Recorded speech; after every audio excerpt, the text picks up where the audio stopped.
योगी आदित्यनाथ का कनेक्शन। योगी की कुर्सी पर खतरा मंडरा रहा है। आपको बहुत बड़ी बात कह रहे हैं मंत्री कि वो हिंदुत्व के नेता कहे जाते हैं। उनको एन बीरेन सिंह को इस्तीफा दिलवाया गया है, वो भी पार्टी के प्रेशर पर दिलवाया गया है। नीतीश कुमार का बहुत बड़ा हाथ है, हम आपको बता दें। नीतीश कुमार ने मणिपुर से समर्थन वापस ले लिया था। उत्तर प्रदेश से आप क्यों जोड़ रहे हैं? नीतीश कुमार ये शर्त रखी थी। बिल्कुल, नीतीश कुमार अगर ये शर्त नहीं रखते, आपके विधायक है मणिपुर में, मणिपुर में आप सत्ता में आप कर क्या रहे थे? वहाँ पे बहन बेटियों के साथ खिलवाड़ हो रहा था, उसके बाद आप चुप्पी साधे बैठे हुए। नीतीश कुमार का कनेक्शन सीएम योगी आदित्यनाथ का क्या कनेक्शन कि मोदी जो अभी तक मणिपुर क्यों नहीं गए हैं? दिल्ली विधानसभा चुनाव जीतने के बाद बीजेपी काफी खुश नजर आ रही थी, लेकिन ये खुशी उनके लिए ज्यादा देर तक टिकी नहीं। और मणिपुर में जिस तरह सीएम जो चुपके से इस्तीफा दिए हैं और जिस तरह बीजेपी में राजनीतिक हलचल उत्पन्न हुई और भारत के राजनीति में जो विपक्ष कटाक्ष कर रहे हैं, इन सभी मुद्दों पर जो भारत की राजनीति में क्या असर डालने वाले हैं, इसी सब मुद्दे पर जो हमारे साथ जुड़े हुए शुभम कृष्णा जी, आइए उनसे बात करते हैं। देखिए अनुरंजन जी, आपने एकदम सही बात बोला है। जैसे ही बीजेपी दिल्ली जीतती है,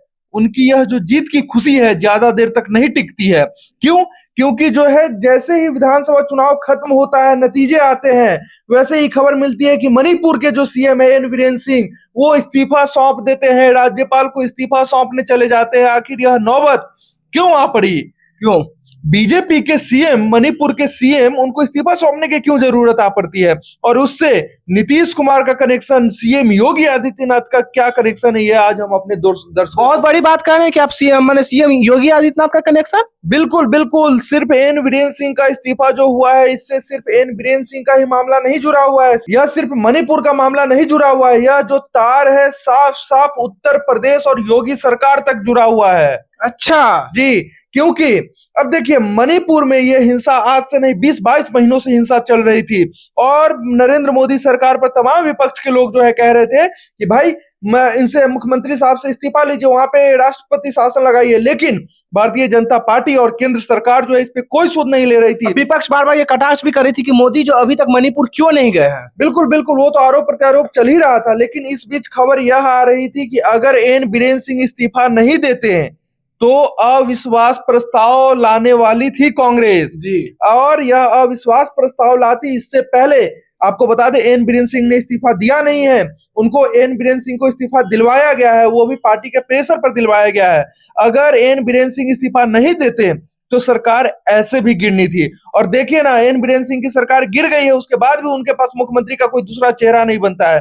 पहले ही नीतीश कुमार ने अपने वहां के प्रदेश अध्यक्ष से जो है ये हटवाकर जो है समर्थन हटवाकर जो है नीतीश कुमार ने मणिपुर से समर्थन वापस ले लिया था। उसके बाद अमित शाह और तमाम मोदी जी को लगा कि भाई मणिपुर से समर्थन वापस ले लिया गया है, क्या आप बिहार से भी नीतीश कुमार समर्थन वापस ले लेंगे? इसी डर से नीतीश कुमार की बातचीत होती है नरेंद्र मोदी और अमित शाह से। अगर बिहार में अगर ये अपना समर्थन वापस लेते तो केंद्र में भी सरकार गिर सकती थी। बिल्कुल, क्योंकि नीतीश और नायडू डबल एन के बदौलत केंद्र सरकार चल रही है। आपको बता दें, यह जो केंद्र में सरकार चल रही है मोदी जी और अमित शाह की, यह सरकार नीतीश और नायडू की वजह से चल रही है।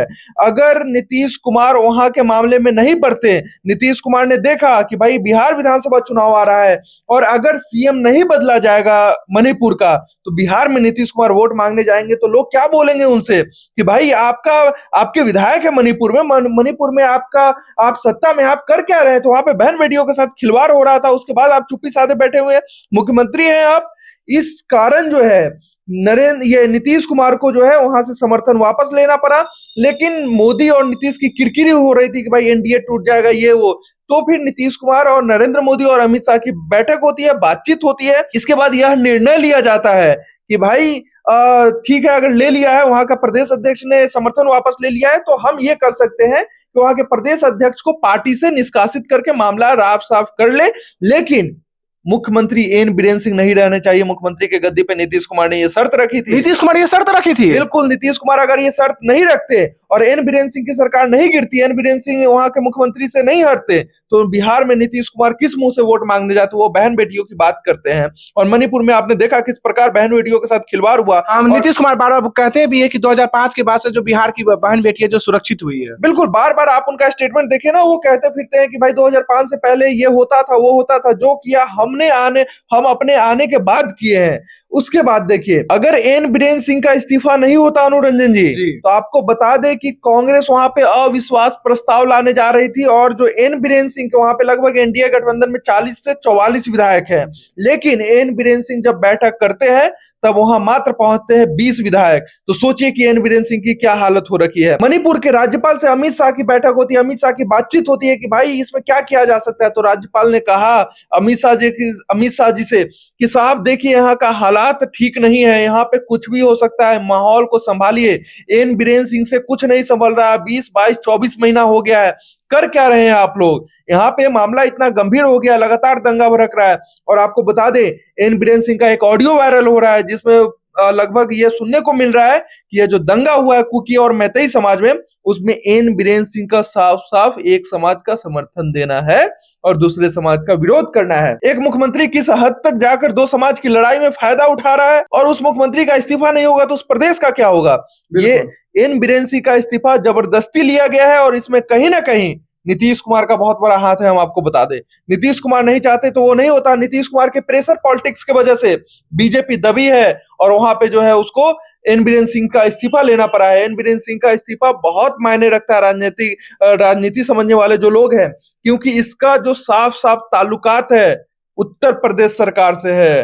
लेकिन आप जो मणिपुर का जो सियासती भूचाल हो रही है, इसका तार आप उत्तर प्रदेश से आप क्यों जोड़ रहे हैं? बिल्कुल, क्योंकि देखिए उत्तर प्रदेश की योगी की कुर्सी पर खतरा मंडरा रहा है। आपको बहुत बड़ी बात कह रहे हैं मंत्री कि वो हिंदुत्व के नेता कहे जाते हैं। वो बिल्कुल कहे जाते हैं। लोकसभा चुनाव में आपने नहीं देखा किस प्रकार मोदी और अमित शाह ने मिलकर योगी जी का चलने नहीं दिया।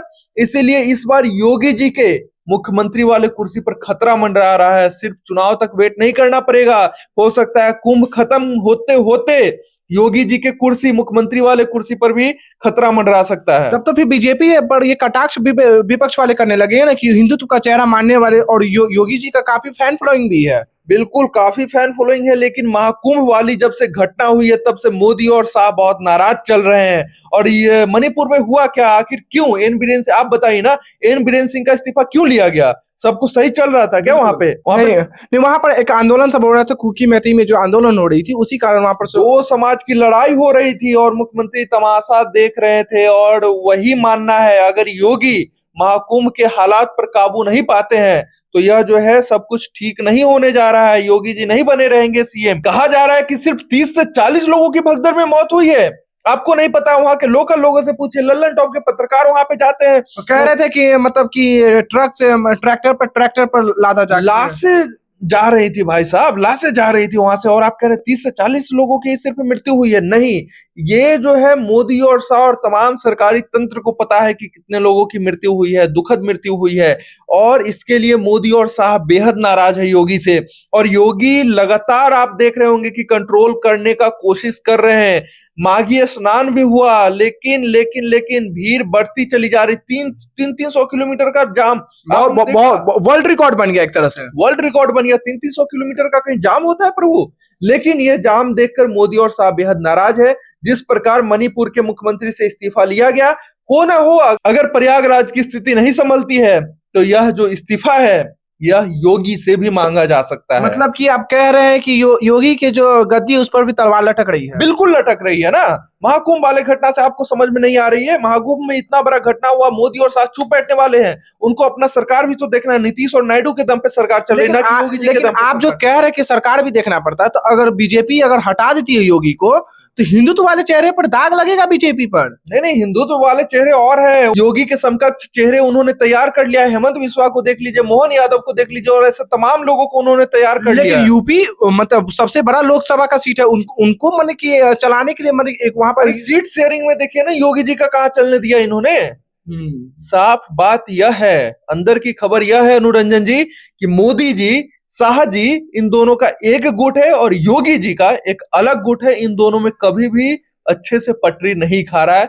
जब भी बातचीत हो रही है, मीठी बात नहीं हो रही, कठोर बात हो रही है। तो देखा कि मणिपुर की जो सियासती भूचाल है वो अब धीरे धीरे यूपी की ओर बढ़ रही है, और योगी की जो सत्ता पर तलवार लटक रही है, और इसमें आप ही क्या राय है, और बिहार की राजनीति में इसका क्या इफेक्ट देखने को मिल रहा है? 2025 विधानसभा का जो चुनाव होने वाला, इसमें आपकी क्या राय विचार है? आप कमेंट बॉक्स में दे सकते हैं। धन्यवाद।